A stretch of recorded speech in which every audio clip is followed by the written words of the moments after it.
All right, Shalom. I want to give all glory and praises to Yahweh, Bahasham, Yahweh Shai, Bahasham, Recha, Kodash. Double honors to the elders and apostles of Great Millstone. Shalom to the hopefully elect. And shalom to all the Akim pushing this truth with sincerity. All right, coming back with another video through the Spirit. And, was just reading some scriptures in the topic of polygamy came into my head, all right, based off of, our customs, all right, and how we operated as Hebrew Israelites concerning women in marriage, okay, and being in polygamous relationship, so to speak, was always natural, all right, for us Israelites, all right, which, the nation of Israel comprises of today in modern terms of the so-called blacks, Latinos, and Native Americans. Okay, and there is nothing wrong with being polygamous. Okay, we're going to go through some scriptures and a few accounts concerning that matter. Okay, now this is the definition for polygamy. It says marriage with more than one spouse. Okay, and see, the thing is with that definition, when you go into the scripture, you got to be real specific. Okay, because it can only be polygamous on the man's side, not the woman's side. Okay, it can only be polygamous on the man's side. Okay, and see, the thing is, when you go into the scriptures, right, one of the first commandments given a man was to be fruitful and multiply. Okay, and the thing with this statement is, let's just read it. Genesis 1:22, and Yahweh, well, at this point, it's like it, and God, okay, or the Elohim, okay, you go into that word God, it should be Elohim in the Yiddish, and it will be Elohim.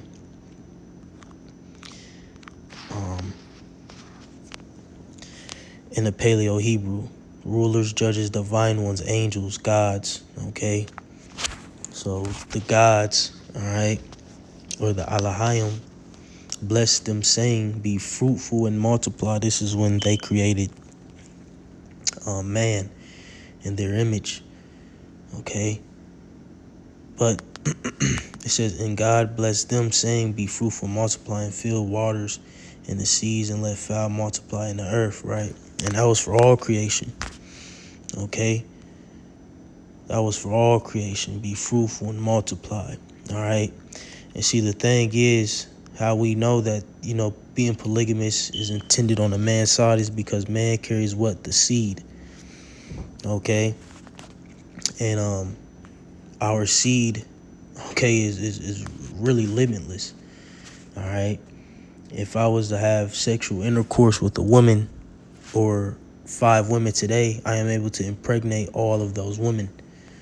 Okay, so to be able to be fruitful and multiply at a fast rate, a man will have to deal with more than one woman. And ultimately, that's the tale of the scriptures, period, when dealing with polygamy. A man will always deal with more than one woman. It would never be vice versa, okay? And if it was to be, that woman would be counted as an adulteress or adulterer, all right, adulteress, okay, and ultimately a whore.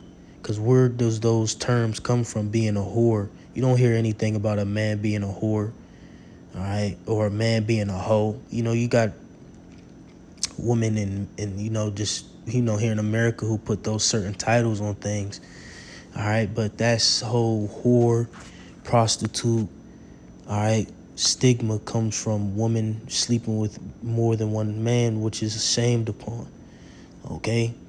So that's how we know that polygamy is one-sided, all right? It isn't two-sided,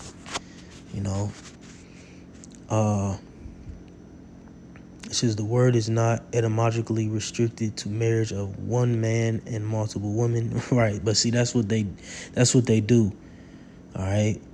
That's what they do. See, here in Esau's kingdom, they try to make these words, all right, fit their agenda, okay, to push their MO, their motivations, etc.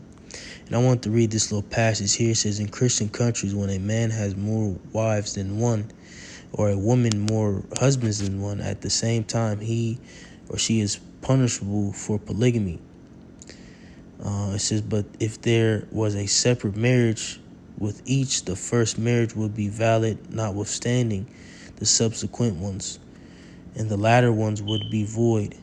The offense of contracting the subsequent marriage is now termed bigamy, but polygamy in the form of polygyny is allowed in some countries, especially among Mohammedans,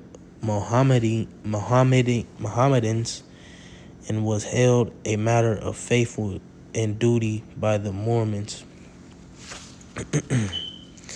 Right. So just some little, read on, where it's allowed and where it isn't. But, the whole Christian countries thing is what? Pretty much based off of people who live off the principles of the Bible, so to speak. But polygamy is one of those principles, okay? And even when you go into our law, we had laws concerning certain matters when men were dealing with more than one woman. See, the thing is, a lot of people go to the New Testament, or even in the Old Testament, a lot of the priests were only allowed one wife. But that's because they had a high office, okay, dealing with the temple and just, being ministers unto Yahweh Bashim Yahushai. They had a heavy portion. So, their eye had to be very single, okay, because of their office. All right. Little to no distractions, okay? And if you having more than one wife, a lot of your time, all right, and energy will be dedicated to taking care of your wives. All right. Now, let's just get one precept real quick in Deuteronomy. All right. Just make sure our mic is on. The Wadiyah Bashmal Shai. This is Deuteronomy 21 and 15 going into our law. All right.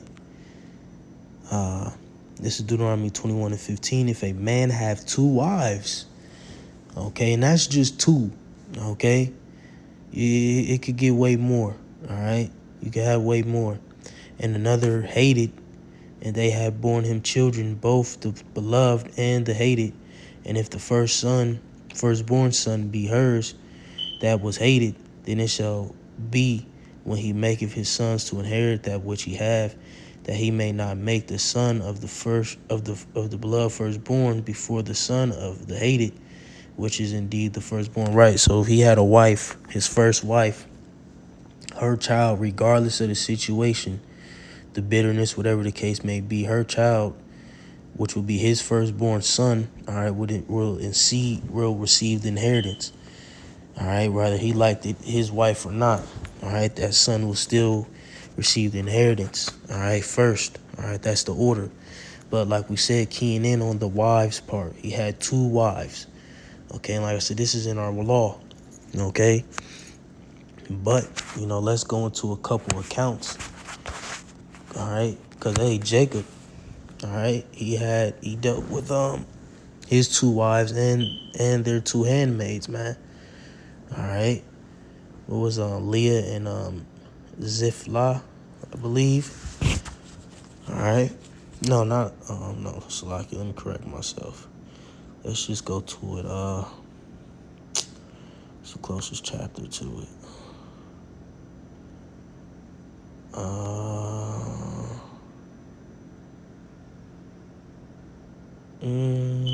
Salaki. Just type in Leah. No, Leah was a sister.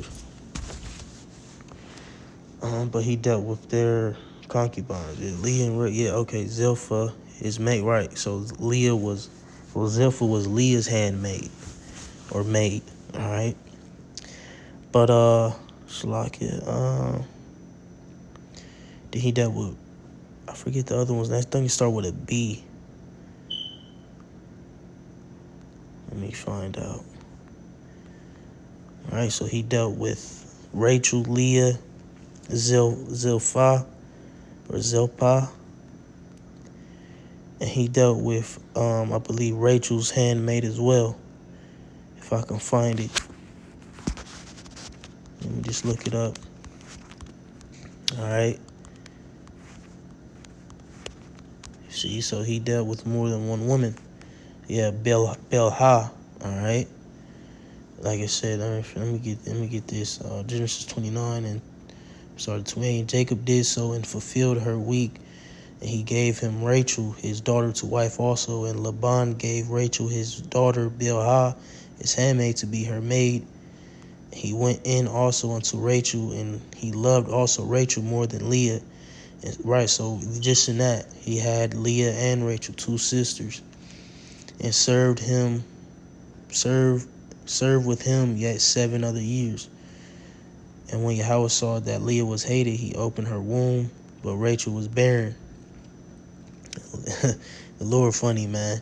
And Leah conceived and bare a son, and she called his name Reuben, for she said, surely Yahweh have looked upon my affliction. Now therefore my husband will love me. Right?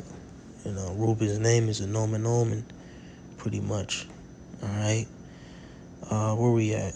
See if anything come up with Bilhah. Let me just type her name in, and we should get an account. All right.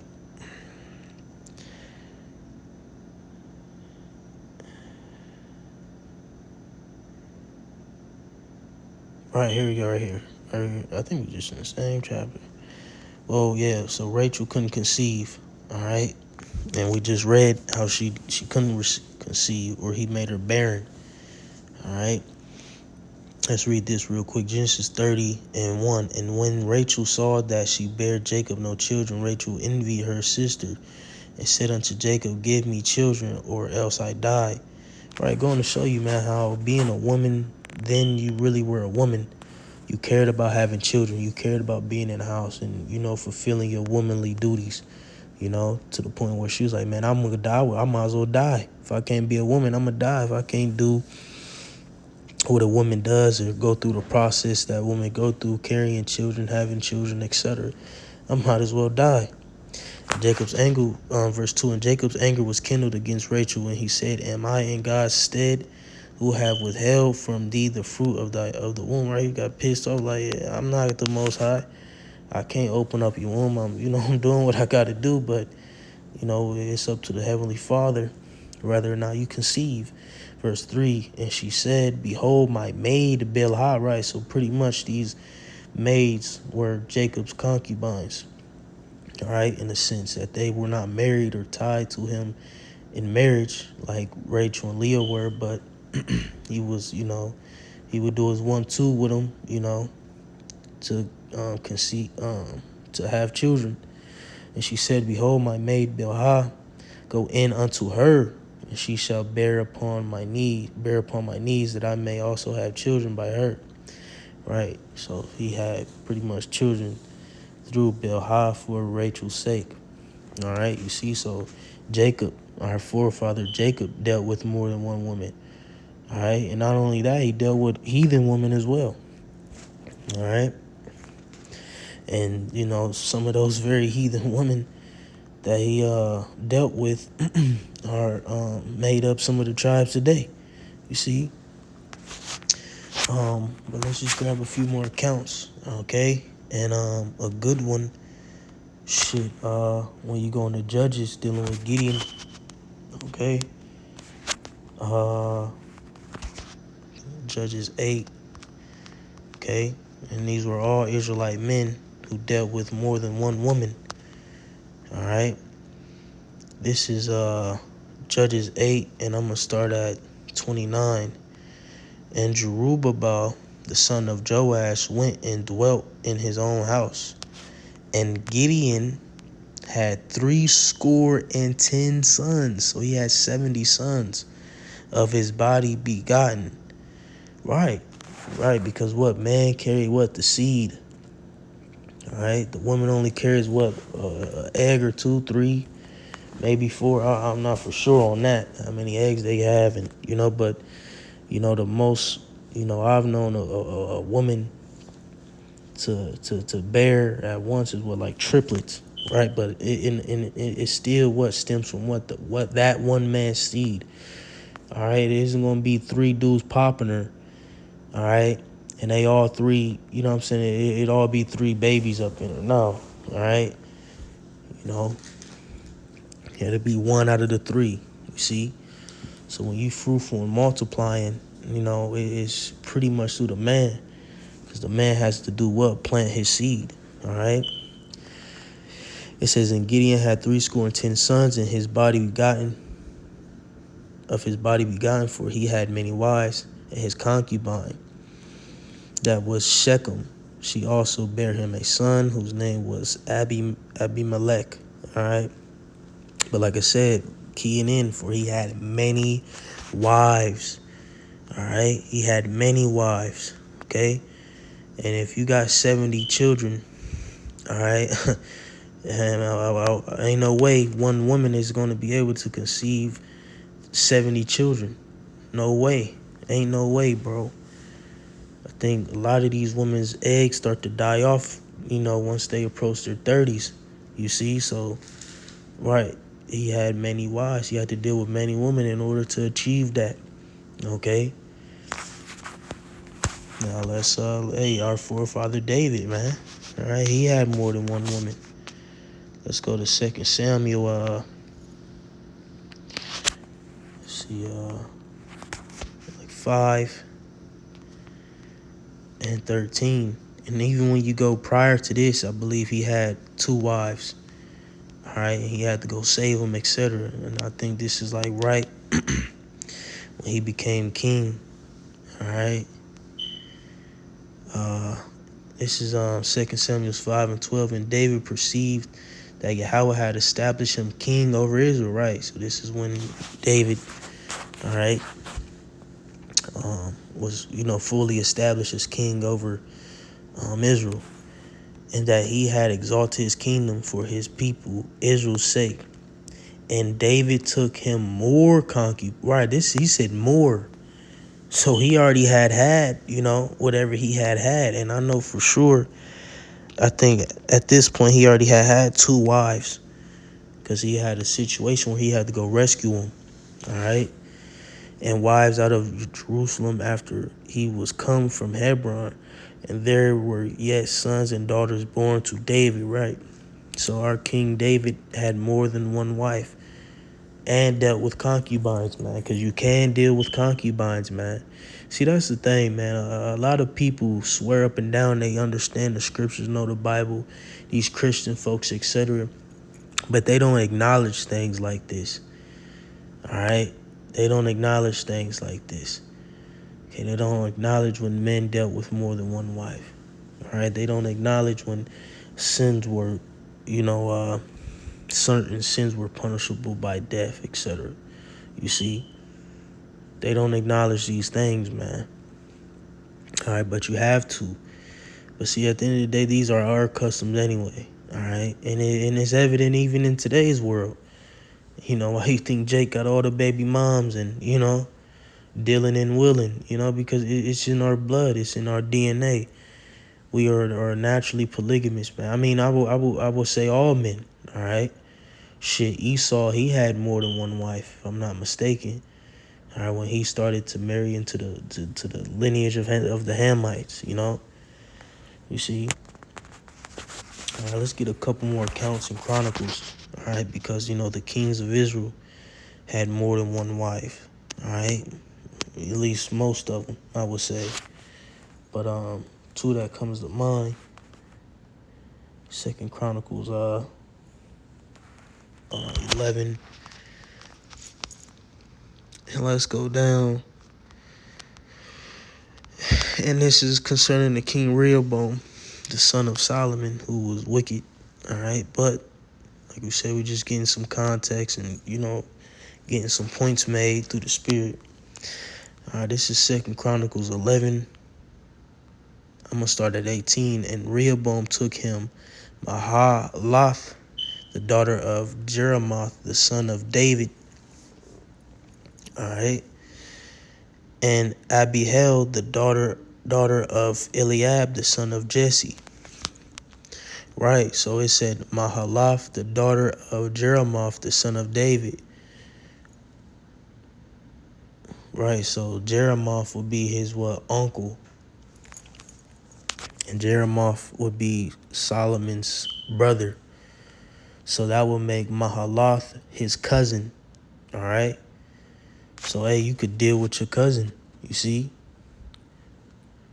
it says the daughter of Eliab the son of Jesse, which bare him children Jeush and Shamariah and Zaham, and after her took Ma'ikah the daughter of Absalom, right? Also one of David's sons, which bare him Abijah and Attai and Ziza and Shelomith. Right, so this was another cousin, because Absalom would be what? Solomon's brother. All right. And what? He was dealing with Absalom's daughter, which would be what? His cousin. You see? Verse 21, and Rehoboam loved Ma'ikah, the daughter of Absalom, above all his wives and his concubines. For he took 18 wives and 60 concubines. Wow. So he had 18 official wives of the nation of Israel and 60 concubines, 60 concubines, and begat 28 sons. Right, like I said, how you gonna do this with one woman? If you want to achieve fruit, being fruitful and multiply, it's impossible to achieve this with one woman, man. All right, the span of you, if you take 10 years and you only deal with one woman for that 10 years, she may be able to conceive out of that 10 years, 10 babies, right? But if you take the same 10 years and dealt with 10 women in each year, you will what? Be able to bear what? 100 babies. Okay, you see the difference, you know? And why you think men have so much semen in them? All right, you got to ask yourself all these questions, man. Why a man can ejaculate multiple times in a day? All right, because that is, you know, like I said, in our nature, our it's in our bio. Okay, it says and begat 8 sons and 60 daughters. Wow. It said, and he begat 28 sons and 60 daughters. And see that go. Look at this. Look at the ratio here. All right, 28 sons and 60 doubles. So for every man here is 2 women.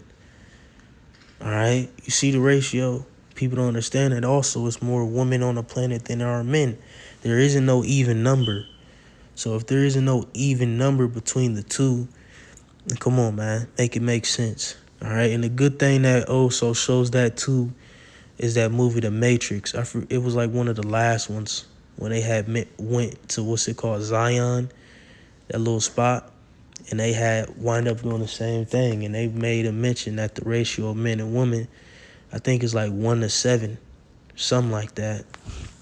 Maybe different, maybe more or less, but it's something to that degree. But even in this scripture here, it shows you the ratio difference. You see? So yeah, man, you know, like I said, this is nothing new and nothing out of the ordinary. I got one more that I'm thinking about in Chronicles 24 with Jehoiada. I kind of trip over his name sometimes. The priest. Okay, this is 2 Chronicles 24:2. And Joash did that which was right in the sight of the Lord all the days of Jehoiada. Right in the beginning he did, the priest. And Jehoiada took him for him 2 wives, and he begat sons and daughters, man. So like I said, man, just simple scriptures in history concerning what they call polygamy today. All right, we just simply call it having multiple wives. All right, nothing new, nothing out of the ordinary. It's in our bio, and in the kingdom this will happen as well, because it's a prophecy that has to be filled. One should become 1,000, and 1,000 a strong nation. Okay, so in order to achieve that, come on, make it make sense. Jay gonna have to have more than one wife. All right, so I'm gonna call it that, man. Lord's will, this was edifying. Gonna give all glory and praises to Yahweh, Bahasham, Yahweh Shai, Bahasham, Recha, Kodash. Shalom and Abba Babal.